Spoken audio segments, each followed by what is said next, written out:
大家好，我是万万没想到，这个午餐肉海苔炒饭彻底征服了我家孩子的胃。碗中打入3个鸡蛋，搅散倒入锅中，快速滑炒后盛出备用。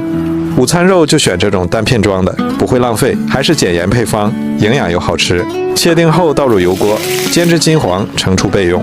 锅里冷油倒入米饭，放入鸡蛋、午餐肉粒、蔬菜碎、海苔碎，加入适量的生抽、蚝油、1勺盐、半勺糖，这样调味后，简单翻炒均匀后盛出。香喷喷的午餐肉海苔炒饭就这样做好了，连挑食的孩子都能多吃2碗。